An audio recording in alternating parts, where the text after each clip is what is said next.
Hi and howdy, good people. Welcome back to Breaking Tradition. So, tonight we are continuing on into the final section of this teaching about how God displays his power through the elements. And we have definitely saved the best for last, that being water. Okay. And no matter who you are, no matter what you are on this planet, if you are living, you have got to have it. So, without further ado, let's just go ahead, hop on in, strap in, and take this ride. Okay. Okay.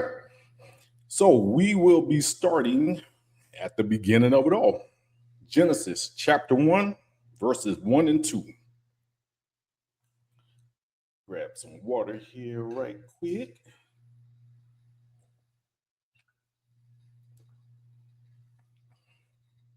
Okay, so the subheading for this section is the account of creation. And it reads, in the beginning, God created the heavens and the earth.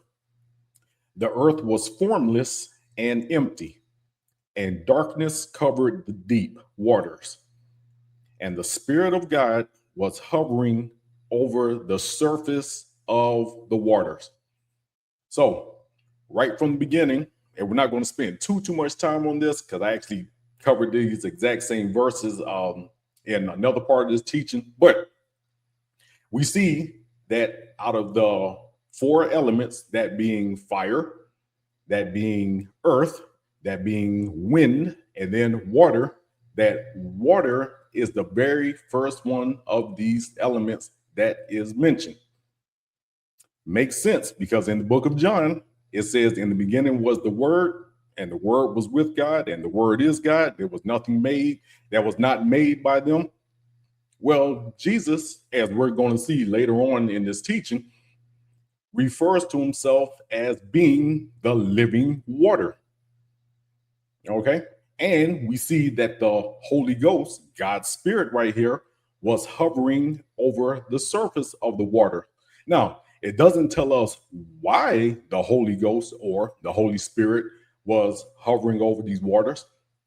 My personal opinion, okay, it was getting everything set up for what was to come from out of these waters. And we're still talking about the creation process. But again, most importantly, the most important thing to get from this is it all started with water. And even after the earth was formed into what we recognize and know it as today, there was still a layer or a shielding or a covering or whatever term you want to use for it of water that existed around, surrounding, encapsulating the planet Earth. Why God chose to do it that way, have absolutely no idea. Okay. Y'all gonna have to ask him. And when he gives you the answer, make sure to come back and holler at your boy because I want to know too. But anyway, again, very first element out the gate that we see talked about, even though it says that the earth was formless. Now, remember, we use the word earth interchangeably. We use it as the entirety of the planet that we live on, planet Earth, but we also use it to talk about the land, okay, the dirt and the dust and the grime and all that good stuff, pretty much what we live on. But when it's talking about here, Earth, okay, yeah, it's talking about the as far as the planet wise, or what was translated as to be the planet Earth. Okay. So, still in Genesis 1, now we're going to scoot on down to verse number 9 and 10, and they read, then God said, let the waters beneath the sky flow together into one place, so dry ground may appear. And that is what happened. God called the dry ground land or earth, like I said a minute ago, and the waters seas. And God saw that it was good. Okay.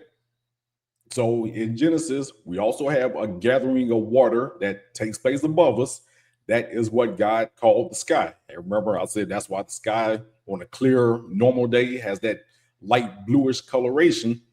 It's not really blue. It's the way that the sunlight bounces off of the water molecules that make up the sky. But for the water that was below that was around the land, and over 75% of the surface of the planet, he called those the seas. And he said, let them all gather into one place.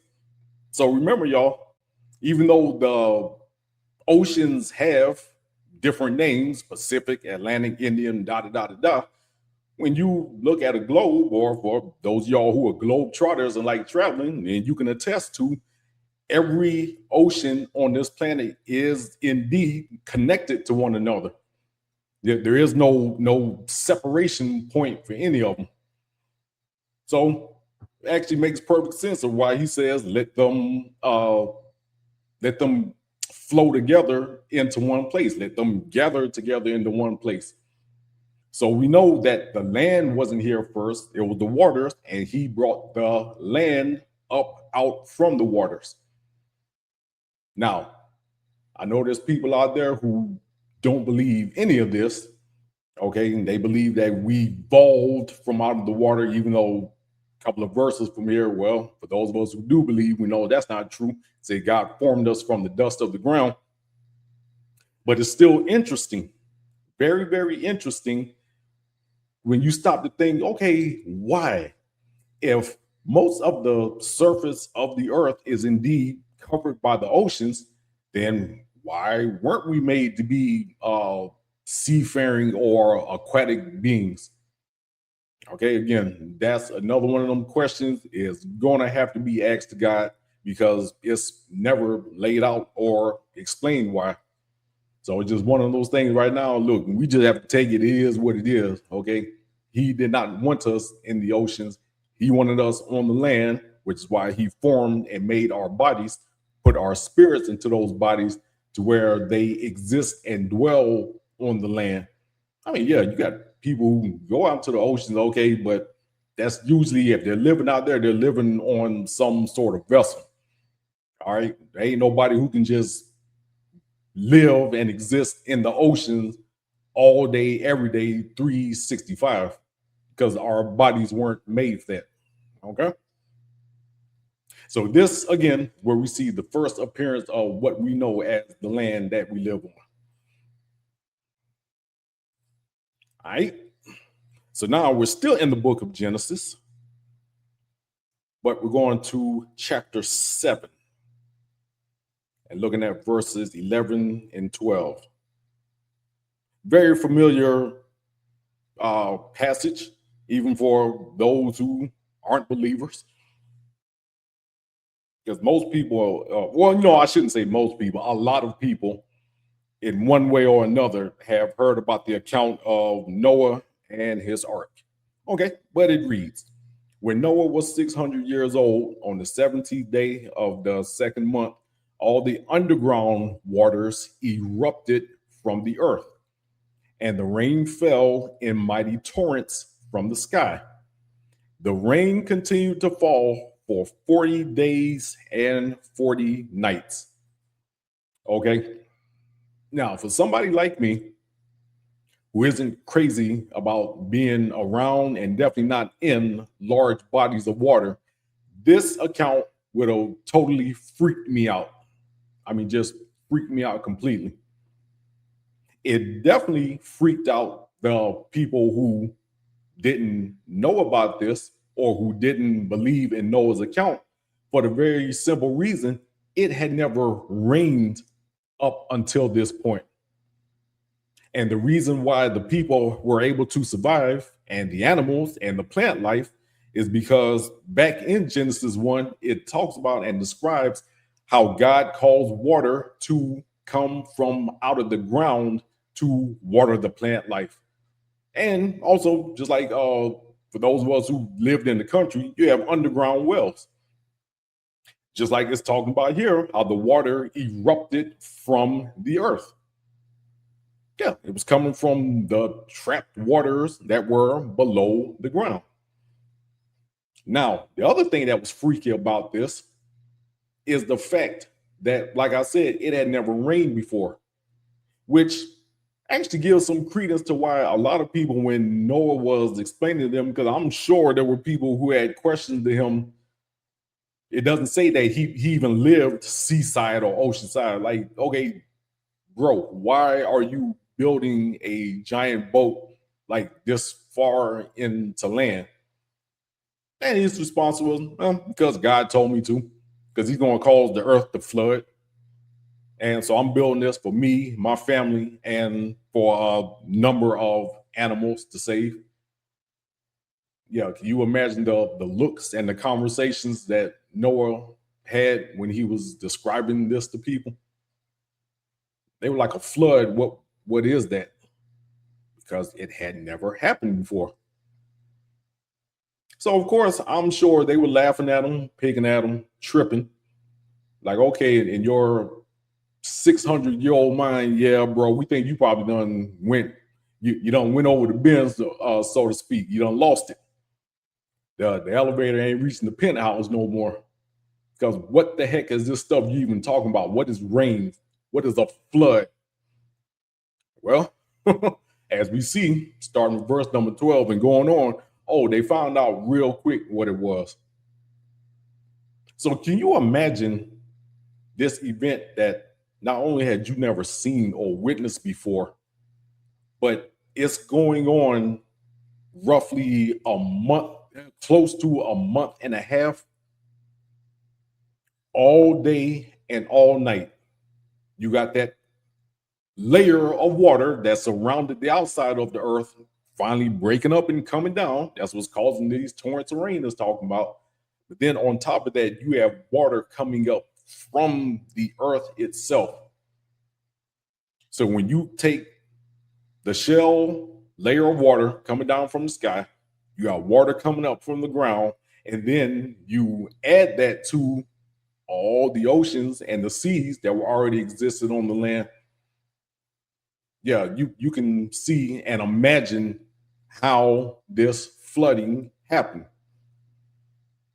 And definitely as it was going on, even though the Bible doesn't tell us, okay, it doesn't take a genius to figure out, yeah, people started believing real fast. And can you imagine like your neighbors, friends, colleagues, or whatever word you want to use for them, you're seeing them in the midst of this water that is just steadily rising, and there's absolutely nothing you can do for them. There's nothing you can do. That they're experiencing God's wrath for their sinful hearts and their sinful nature. That this is wrath, it's punishment. Noah and his family, okay, to be honest, they just were probably one sin away from being part of that number themselves and being right on out there with everybody else, getting flooded out. So I'm sure that had to have been that. I'm trying to think of all the emotions that were going on during this whole event. You're seeing this first in a lifetime weather event take place, and you're having to witness people that you've known for 600 years. You're seeing them get swallowed up. You're seeing all the animals getting swallowed up. You're seeing all the birds get swallowed up. And you're, for lack of a better term, you're stuck on this boat for, even though it rained for 40 days and 40 nights, they were actually on that ark for about a year, reading between Genesis 7 and then going to Genesis 8, to where the waters finally receded enough and they were finally able to come back out on the land. So in the midst of all of this, stuck on the boat for a year, what were the feelings, man? What were the conversations? At some point, did they doubt that they would ever be able to get off the ark? Who knows? Who knows? Like I always say, y'all, okay, people ain't changed. They ain't changed. So I'm sure one part of them were extremely grateful that they got spared and that they're here on this ark in safety. But the other part of them, I'm sure, were thinking, is this ever going to end? Are we ever going to be allowed to see land again and live like the way we did. But anyway, like I said, that's just my thought processes. That's me trying to be in the head of Noah and his people. But again, don't want to go in there too far because, like I said, y'all, I personally would have freaked out seeing this just a little bit. Okay. All right. So, still in Genesis 7, go down to verse number 17. We're going to go ahead and wrap this on up.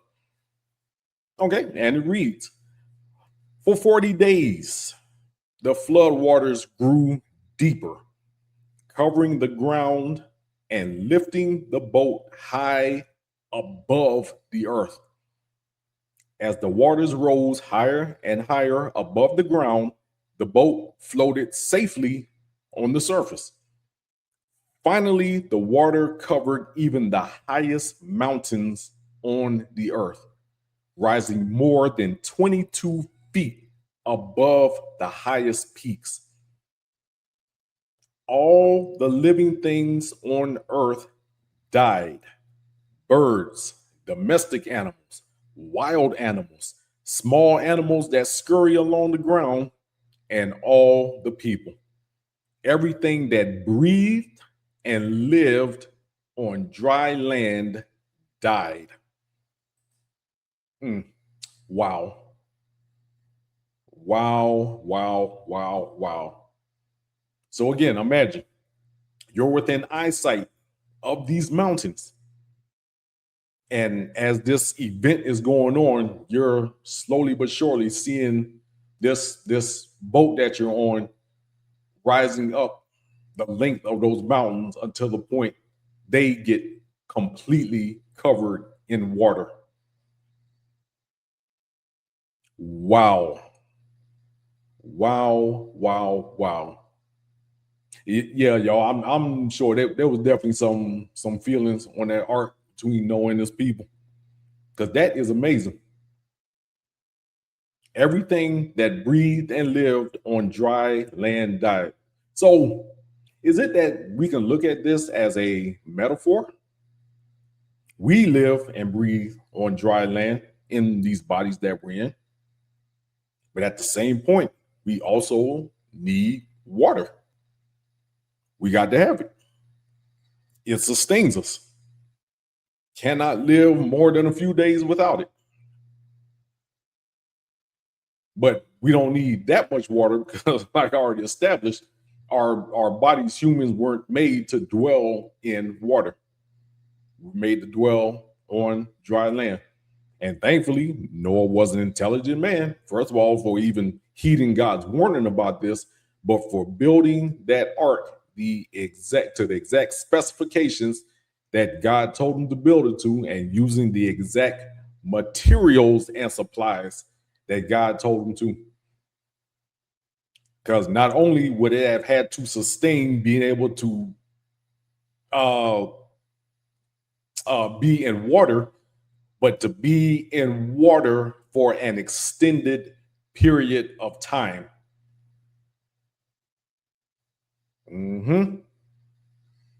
And to be able to survive at that high elevation. Because think about it, y'all, even right now in 2026, with all the advancements in technology and all that people have learned and known about climbing mountains, a lot of times, even the best of the best, yet they might make it up those mountains, but they don't always come back down. There's some, well, I shouldn't call them fantastic videos, but there's some informative videos on YouTube, a couple of good series that talk about that very thing. People who die on these mountains because weather conditions shift. They didn't have the right supplies that they needed. They didn't heed warnings when they were told not to go to certain parts of the mountain, whatever the situation.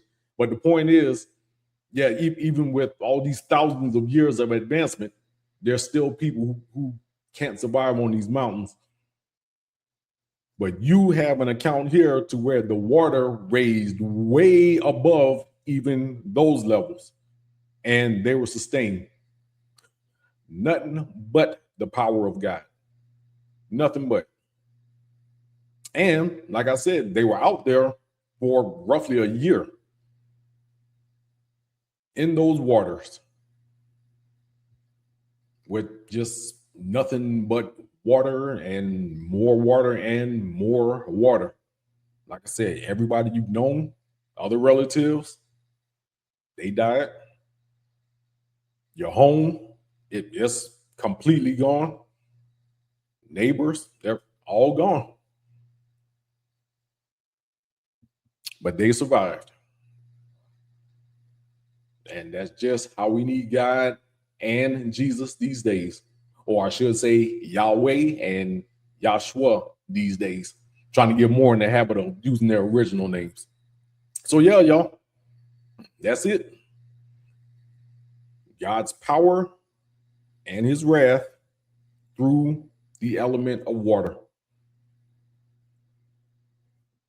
Can't deny it. And even to this day, you can look up and find information to where scientists are still finding sea life that exists at the bottom of the ocean. They're still finding them in high mountains. Now, right away, that gets dismissed as, well, yeah, of course, because the mountains came up from out of the water, which is true. It is very, very, very true. But not in the way that they say it happened. It just further points to the fact that this is all real. For those of us who choose to believe it, hey, if you don't choose to believe it, well, I mean, I'm pretty sure I ain't going to change your mind. But yeah, I choose to believe it. And like I said, we talk about this event with the Nolan and Ark for different reasons. I look at it as, yeah, that would have been a terrifying experience. But the good news out of all of it is God gave us a sign that he would never do this again. He would never destroy all life on this planet with water. And that sign being the rainbow.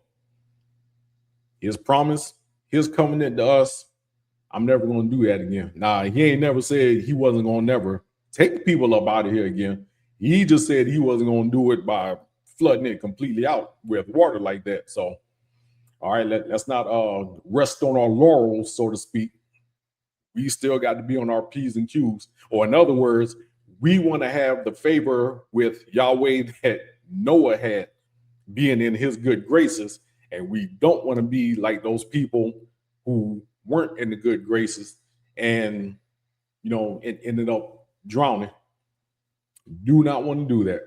All right.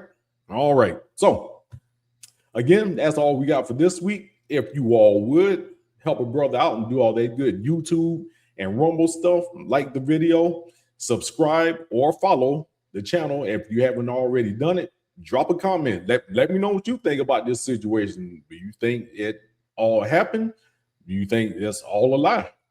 No, let me know. Let's talk about it. And definitely share the video with somebody who you think might want to hear it or might need to hear it. Also, if you want to listen to the episode again on the go, you can find it on Spotify, iHeartRadio, Amazon Audible, and Spreaker.com. Both video and audio versions are completely for free. No subscription, no membership. So listen to them, download them, share them, whatever to your heart's content.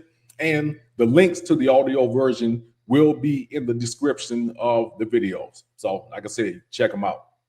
All right, guys, as always, hey, this old country boy, thanks y'all for joining me, listen to me jaw on about it for a while. Guys, make sure that you love yourselves, but seek to love other people just a little bit more, even if you have to do it from afar, because God knows with everything that's happening and with everything that's coming, we need as much love on this planet as we can get. All right. All right. So, God willing, we will be back here next time to do it all again. Continue on talking about him displaying his power through that element of water. But until then, you guys stay safe, stay prayerful, stay watchful. Love y'all so much. Appreciate the support. And I will see y'all when I see you. Peace.